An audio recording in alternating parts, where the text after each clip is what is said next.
골랐고요.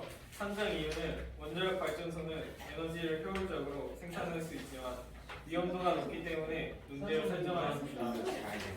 이슈 정리는 후쿠시마 오염수 방출을 선택하였습니다. 논의 내용은 원자력 발전은 효율적으로 에너지를 생산할 수 있어 앞으로도 지속적으로 활용할 수 있다. 그리고 원자력 발전소는 후쿠시마 원자력 발전소와 같이 언제나 위험이 둘러싸여 있기 때문에 다른 방법으로 에너지를 생산해야 된다. 정리를 하자면 원자력 발전소는 에너지 효율이 크지만 방사능 때문에 사용되기 위험할 수 있어 위험도를 낮출 필요가 크다입니다. 해결 방안으로는 인구 밀집도가 적거나 인구가 없는 지역에서 원자력 발전소를 활용한다. 또 원자력 발전에 대한 신재생 에너지와 같이 다른 방법으로 에너지를 생산한다. 이 두 가지가 나왔습니다. 와. 자, 그러면 질문은 3명만 받도록 하겠습니다. 4명 할까요? 네. 자, 4명까지 질문을 하도록 할게요. 확실하게 망할 수 있는 방법. 자, 없으면 그냥 넘어가겠습니다. 끝. 자, 저희 질문은 상진이가 없습니다. 자, 우선 질문. 일단은 후쿠시마 원자력 발전소를 중간 선택했다고 했는데 선택한 이유가 뭡니까? 후쿠시마 원자력 사고가 나면서 거기서 이제 방출되지 못한 이제 후쿠시마 오염수가 있는데 그 오염수를 이제 방출하게 되면 이제 전 세계적으로 해양에 이제 위험이 되기 때문에 그런 후쿠시마 오염수를 선택하게 되었습니다. 오염수를 선택했어요. 후쿠시마 오염수. 또 다른 친구 없으면 질문인데요. 넘어가겠습니다. 그냥 넘어가겠습니다. 질문. 넘어가겠습니다. 손 들고 생각해요. 손 들고 생각하세요. 상수 아, 있긴 한데. 상. 했던 사람은 안 해야 됩니다, 이제. 상. 네. 네. 제가 질문할게요. 네. 자, 그럼 원자력 발전 대신에 신재생 에너지와 같이 다른 방법으로 에너지를 생산하면 된다 그랬는데 원자력 발전으로 생산할 수 있는 전력 양과 그 신재생 에너지로 생산할 수 있는 양이 그 원자력의 양만큼 하려면 그걸 다 대체를 해야 될 텐데 어떤 식으로 해야 될까요? 일단은 완전히 대체하는 게 아니라 네. 원자력 발전소를 조금씩 줄여가면서 그에 따라서 신재생 에너지도 기울을 늘리면서 이제 나중에는 최종적으로 원자력 발전소가 이제 없어지는 그런 방향으로 해야 될 것 같습니다. 오. 질문할 거 없어? 제가 아까 말해준 거예요. 저쪽 네. 생각 정리에서 위험도를 낮출 필요가 크다라고 되어 있는데 저쪽에서 해결 방안을 봤을 때 위험도가 낮출 필요가 크다에 대한 완벽한 방안은 안 나와 있는 것 같아서요. 혹시 저 생각 정리에 대한 해결 방안을 나와 하나 있습니다. 관련이 좀 떨어지는 것 같아서요. 있다니까요. 저희 생각에는 관련이 큰 것 같습니다. 넘어가요. 자, 그러면 질문 더 이상 없습니까? 자, 그럼 수고하셨습니다. 박수!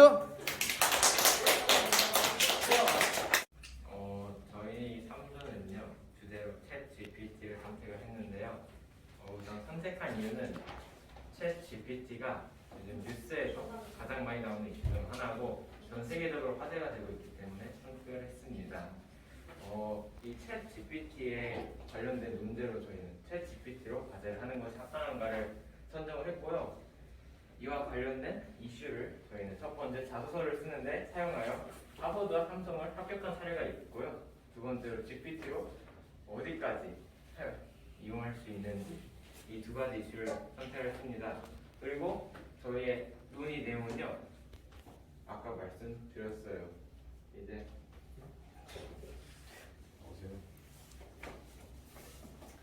네, 긍정적 측면으로는요. 첫 번째로 하고 싶은 일에 시간을 투자할 수 있습니다. 왜냐하면 반드시 해야 하지만 자신에게 필요하지 않다고 생각하는 일은 많은 시간을 투자하지 않아도 되기 때문이고, 두 번째로는 많은 관련 정보를 짧은 시간에 얻을 수 있습니다. 왜냐하면 많은 자료를 얻어낸다면 검색하고 찾는 시간에 나의 생각이 필요한 부분에 더 많은 시간을 투자할 수 있어서 좋은 퀄리티의 과정을 완성할 수 있습니다.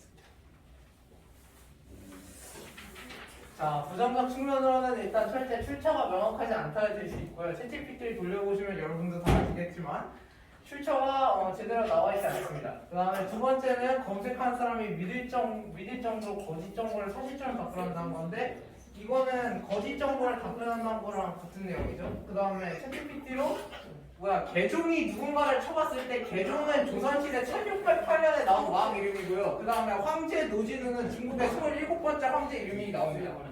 정확히 말하자면.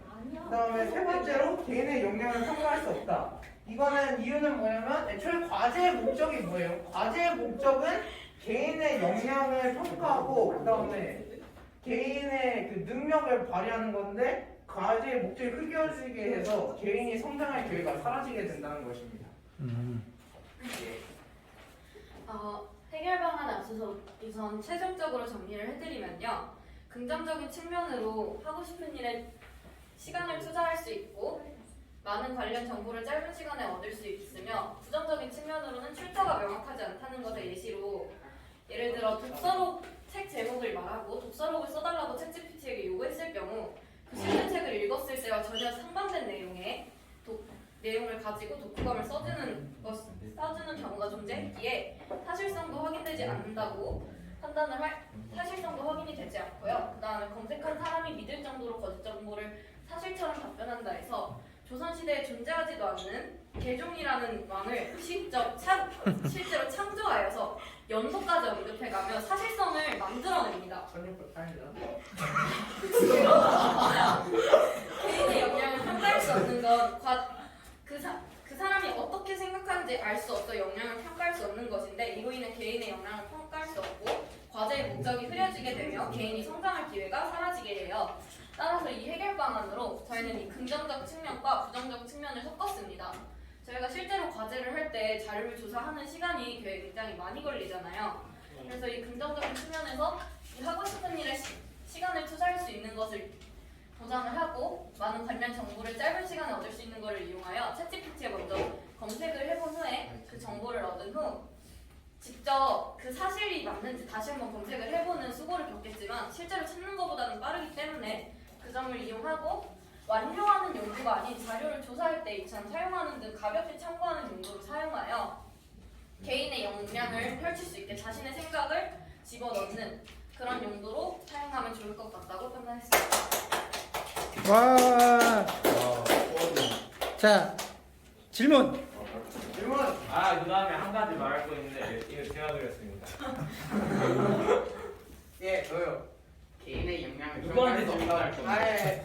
네. 그냥 조 전체한테 질문을 해. 개인의 역량을 평가할 수 없다고 하셨는데 AI를 잘 활용해서 쓰는 것도 자신의 역량이 아닌가. AI를 잘 활용해서 쓰는 경우가 AI를 있기는 하지만 말하고 있잖아.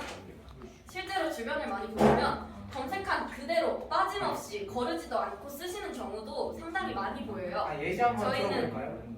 저희는 그거를 목적으로 말을 했고, 자신이 물론 역량을 펼칠 수는 있어요. 그렇지만 자신의 생각을 집어넣는 것까지가 저희는 역량으로 보고 쓴 거기 때문에 저희 기준으로는 개인의 역량을 충분히 확실하게 평가할 수 없다고 생각을 합니다. 이 있어? 이 있어? 아니. 없어. 저희 부정적 측면에서 예. 이제 사람이 믿을 정도로 이제 거짓 정보를 이제 접한다 했는데, 예. 저기 해결 방안에서 이 자료를 조사하는데 자료도 거짓 정보일 수 있지 않은데. 그렇기 때문에 이중 챗GPT를 쓰고 나서 그 출처에 담긴 정보를 저희가 한번 찾아봅니다. 그냥 찾아보면 되죠. 아니 그냥 찾아보면은 그럼 시간 낭비가 크지 않아요? 시간 낭비가 크지 아, 않을까요? 생각을 이걸 해결 방안이라고 할 수 있을까요? 오케이, 그럼 다시 챗GPT의 장점이 뭐죠? 다양한 정보를 한꺼번에 모을 수 있는 능력이 챗GPT죠. 근데 거짓 정보가 있지 않을까요? 거짓 정보가 있으면 그 정보를 모르면 어떡하죠? 그건 시간 낭비 아닐까요? 그러니까 이건 저희가요. 분명히 잘못한 거 아닐까요? 자, 잠깐만. 여기 국회냐 여기가? 조용히 해. 그냥 질문하고 말아야지. 말하면 들어. 이제 저희가 많은 정보를 한 번에 찾을 수 있는 것 또한 저희가 인터넷을 검색했을 때 앞에 몇 개를 읽는 것보다 그 막 페이지가 막 7, 8개가 넘어가잖아요. 검색을 하면 그거를 한 번에 압축시켜서 얘가 뽑아낼 수 있어요. 그거를 이용하는 게 저희가 좋다고 판단을 했고 거기에서 나오는 것 중에 저희가 이제 이것 좀 괜찮은데 하는 것만 뽑아서 직접 검색을 하고 맞는 자료만 쓸 수 있잖아요. 근데 다양한 정보를 찾아낸다는데 어떻게 압축해? 거기서 뽑아내는 거죠. 자기가 어떤 기준은? 그럼 그건 시간 낭비 아닌가요? 네, 잠깐만요. 근데 질문자가 이해를 못 하시는 어. 거죠. 아예 하지 마. 이따가 내가 이해시켜줄게. 오케이 여기까지. 자, 한 명만 더 질문하고 마무리할게요. 알아서 잘 열심히. 발표를 못 들어서 내용을 몰라. 질문할 사람 있나요 또? 지금 생각해보니까 발표 못 들었다 그랬는데 검정하는 것도 발표의 자세 아닌가요? 자세 좋아. Sorry. 자, 우리 조장. 자, 그럼 됐어? 자, 다른 질문 없죠? 자, 알겠습니다. 수고하셨습니다. 2조였습니다. 안녕하세요. 1조입니다. 1조가 선정한 우선 주제는요. 자율주행에 대해서 선정을 했고 논제를 자율주행 시스템 사용을 자율주행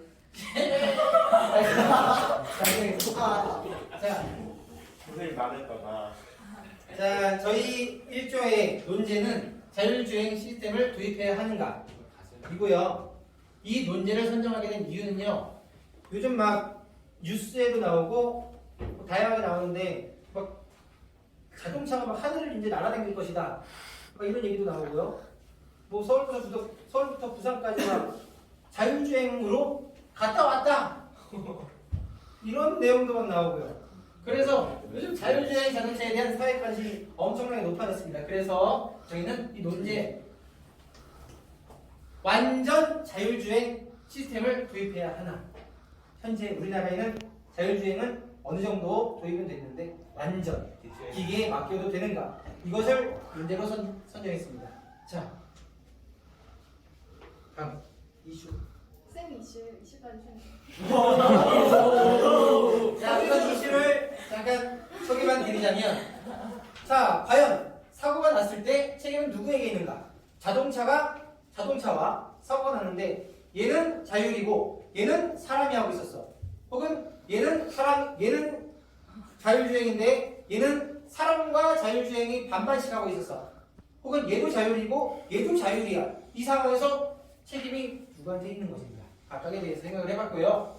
자, 자율주행 자동차의 시스템 내 딜레마를 어떻게 처리할 것인가. 이것도 뒤에 설명을 한번 들어보시고요. 완전 자율주행차가 운전할 때 일반 자동차의 변수들, 즉 사람이 운전하고 있는 그 사람의 뇌 사고회로 각각의 사람마다 다른 사고회를 갖고 있을 텐데 그런 변수에 대해서 어떻게 처리할 것인가에 대해서 이슈를 뽑아봤고요. 자, 다음 이어서 일단 저희가 주로 논의한 내용은 첫 번째로 일단 제일 중요하게 생각한 게 사고가 난다면 누구의 책임인가. 제조사랑 운전자가 있는데 일단 제조사는 자율주행이기 때문에 운전자는 전혀 관여를 안 하고 있는 상황이기 때문에 제조사의 책임이 클 수밖에 없다고 생각을 했고 운전자도 5분 지나면 잘라야 그래도 아예 책임을 피해갈 수는 없을 것이기 때문에 운전자와 제조사 중에 어느 누구의 책임인가에 대한 생각을 해봤습니다.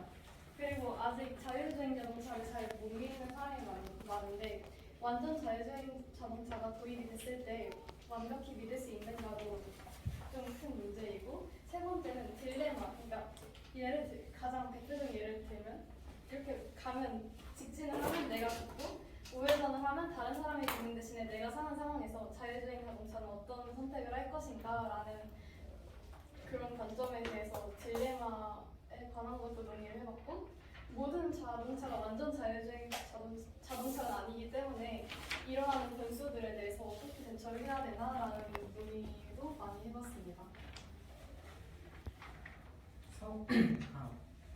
인명사고가 발생한 그런 자율주행차의 사고는 책임이 누구한테 있을지에 대해서 토론한 거는 이제 운전자가 있어서 확실하게 책임을 물을 수 있는 일반적인 현재의 교통사고와 달리 운전자가 없어서 제조사에 이제 제대로 만들지 못한 거나 아니면 시스템상의 오류 등의 그런 과실이 크게 작용할 것이라는 의견이 많았고 제도적인 부분의 필요성을 느끼게 되었습니다. 그리고 이 시스템 딜레마에서는 차량의 수가 증가할수록 이 딜레마를 더 판단을 해야 되는데 판단이 쉽지 않잖아요. 그래서 과거에 한 번 나온 그런 여러 사례를 가지고 판단해야 할 것이라고 생각했습니다. 그리고 원전자율주행차가 운전하면서 일반 그냥 사람이 운전하는 자동차의 변수에 어떻게 대처를 할 것인가. 그러니까 사람이 운전을 하면서 뭐 끼어들거나 아니면 끼어드는 걸 막는 그런 여러 변수가 많잖아요. 그런 거를 이제 그것 때문에 자율주행차가 진입하지 못하거나 그러면서 사고가 발생할 수도 있기 때문에 사람이 직접 운전하는 차와 자율주행차 사이에 차별을 둬야 한다는 의견이 나왔습니다. 예, 이런 논의에 대해서 해결방을 좀 설명을 해드리면요. 일단은 그 사고는 누구의 책임인가를 따지는 부분에서 우리가 자율주행 시스템을 하루 간격으로 자가진단 실시하는 거다 보니까 기계 자체에 결함이 있다던가 아니면 어디 기능이 손상이 있는지 거기에 대해서 자기 스스로 자기 진단을 실시하면서 이 실시한 그 내용 기록을 하고 저장을 해서 그 기록물을 남기고 차라리 시스템 자체가 나중에 만약에 사고가 났을 때 판별하기가 어려우면 이 기록물을 가지고 판단을 하면 좀 도움이 되지 않을까라는 생각을 해봤습니다. 그리고 또 여기서 딜레마 부분에서는 전에 있던 교통사고나 인명피해 그런 사례를 모두 가지고 끌고 와서 이 시스템에게 학습화를 시키는 얘네들한테 조금이나마 더 이 시스템이 최적화된 결정을 내릴 수 있지 않을까라는 생각을 해봤고 그리고 또 아까 여기에 대해서 변수에 대한 얘기가 차별을 두한다고 저희가 얘기 나눴는데 그러면은 자율주행차와 혹은 반자율주행차 일반 자동차에 대해서 구분할 수 있는 마크를 외부에 달아봅니다. 그러면은 얘네들이 어떤 차고 이 운전자들 또는 시스템이 이걸 감지를 해서 그에 대한 사람들이 만약에 타면은 그 인식을 좀 할 수 있고 거기에 대해서도 변화가 생길 수 있지 않을까. 그럼 더 개선된 교통 체순이 좀 개선되지 않을까 생각합니다. 자, 질문. 질문이요. 그 세 번째 해결방안에서 자율주행차 일반 자동차를 구분하는 방법을 제시를 했는데 우선 이 차가 자율주행차인지 일반 자동차인지 알겠어도 일반 자동차일 때 상대가 어떻게 움직일 줄 알고 대처를 하는지 좀 자세하게 설명을 해주실 수 있나요? 그러니까 그게 최대한 자율주행차가 일단 조금 그래도 어느 정도는 보급이 됐다는 상황을 전제로 말을 한 거라 일반 자동차보다는 끼어들 때 오히려 자율주행 자동차 앞으로 끼어들게끔 하는 그런 거를 해도 괜찮을 것 같다고 생각했습니다. 일반 자동차의 분수가 합니다. 자, 대답이 됐어요? 약간 이해 오셨어요. 자, 일반 자동차와는 이제 그 차간 거리를 넓혀서 예상치 못한 변수에 좀 빠르게 대처할 수 있게 안전하게. 그리고 네. 기억들인데요. 몰라 사람들이 다음 질문. 다음 질문. 아니. 그 이번에 자율주행 자동차의 시스템 내 딜레마를 어떻게 해결할 거에서 그게 효과가 전에 있던 교통사고하고 그 사건에 대한 사례를 모두 학습하는 건데 그러면 전에 있던 교통사고가 이 사고랑 완전히 똑같지 않지. 교통사고 같은 게 이거 핸들 한번 잘못 틀었다고 사고가 나는 건데 전에 있던 교통사고하고 그거하고 완전히 똑같지도 않은데다가 전에 있던 교통사고가 판결이 맞는지 틀렸는지 그걸 어떻게 결정해요? 대신 그 확률을 높이는 거. 확률을 높이는 거예요? 그래서 그나마 처음에는 무게라고 생각해요. 사실 딜레마라는 게 완벽한 해결 방안은 없는 거죠. 맞죠. 그죠? 그나마 저희의 의견을 낸 것뿐입니다. 참고를 해주시면 완벽한 방안은 아니죠. 예. 1번 해결 방안에서 이제 기록을 한다고 했는데 기록이라는 게 구체적으로 어떻게 기록을 한다는 것이고 그러니까 만약에 얼마나 기록을 블랙박스처럼 하게 된다면 그 블랙박스가 촬영하는 부분이 안 비치는 구간에서 일어나는 일에 대해서 그런 거는 어떻게 할 것인지 궁금합니다. 지금 잘한다. 그냥 차량 내 시스템에서 알아서 검진을 하고 차량 내 자동적으로 기록이 되는 거라 조작 같은 거에 이런 거 그러니까 없을 이게 것 같아요. 이걸 하는 이유가 이 시스템 자체에 만약에 기록이 있으면 얘가 감지를 잘못했다거나 아니면 뭘 잘못받다거나 이럴 수도 있잖아요. 그런 모든 부작용에 대해서 감지를 하면 되는데 블랙박스에 대해서 그 내부 원인 그거는 뭐래요? 이거는 차체 그 시스템 자체의 질문을 해야 결함을 돼? 본 거기 때문에 자, 네. 저도 질문 하나 해야 돼. 연락할게. 자, 빨리 가고 싶은데. 자, 근데 여기서 1번에서 제조사와 운전자 중에 책임을 제조사한테 묻는다고 했는데 제조사 입장에서는 이미 완벽히 점검을 끝낸 차를 판 거잖아요. 그리고 애초에 운전자가 자율주행 시스템이 있더라도 직접 관리를 하고 보고 그리고 이 자율주행 시스템이 만약 융통성이 없는 거에 대해서 운전자가 직접 관리를 해야 하는데 이거를 제조사의 책임이라고 왜 생각했는지 한 번 더 물어봐도 근데 될까요? 이거는 지금 저희가 사용하는 체제가 아니라 완전 자율주행 자동차의 시스템이라 사람이 관리를 전혀 안 해도 되는 상황에서 일어난 사고를 말하는 거예요. 그래도 개인이 직접 돈을 소비를 하면서 산 차인데 이게 개인의 관리도 필요하지 않았을까요? 그 시스템 자체는 본인이 걸려요. 그러니까 시스템 자체까지 운전자가 건드리다는 만약에 운전자가 만약에 뭐 기술자가 한다 이래서 시스템 자체를 건드렸다. 그래서 문제가 발생했다. 이런 건 뭐 운전자의 책임이 있을 수 있겠지만 일반인 같은 경우는 시스템을 뭐 모르잖아요.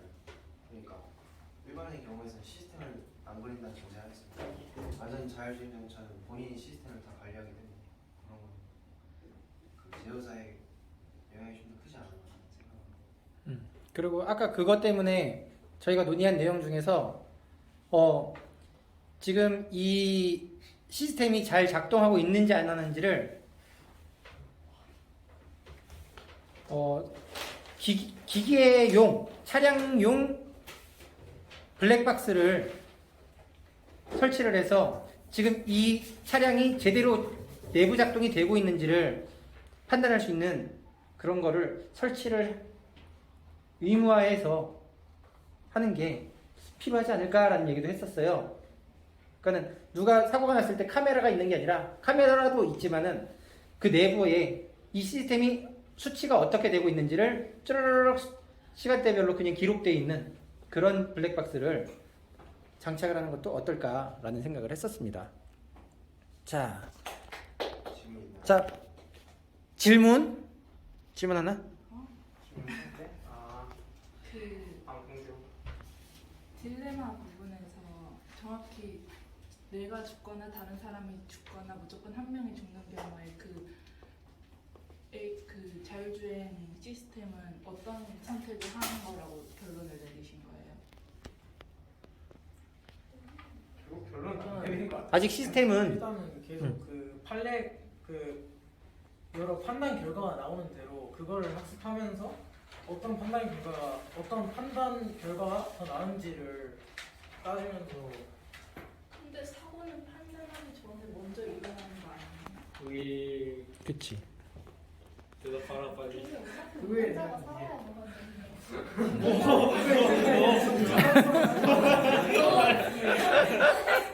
네 맞아요. 생각은 그래요. 나 생각이 그건 너 그래. 생각이지. 만약에 그런 판단도 제대로 안 내려지는 자율주행 차라면 사실 것 같으세요? 네. 본인이?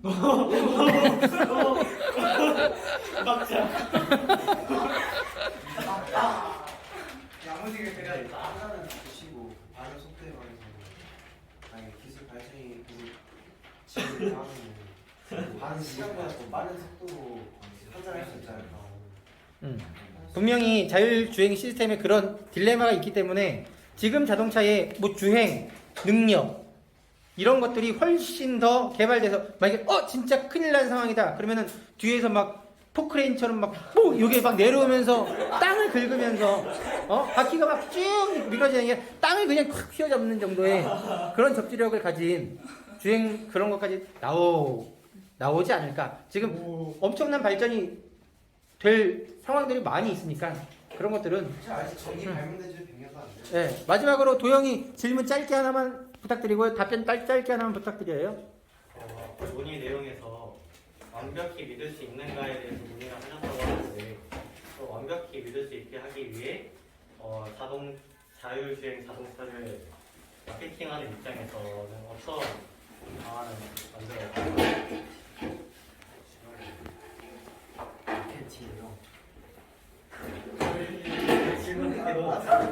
맞아요? 근데 저희가 보통 국가에서 뭘 시행할 때는 처음으로 조그만 구역에서 시작을 해본 다음에 더 확대를 해나가는 입장으로 하는데 그런 것처럼 살짝 동의하는 사람들이 많은 곳에서 작게 시작을 해서 거기서 결과가 좋으면 조금씩 확대해나가는 방법을 해도 괜찮을 것 같아요. 마케팅 좋은 마케팅이죠.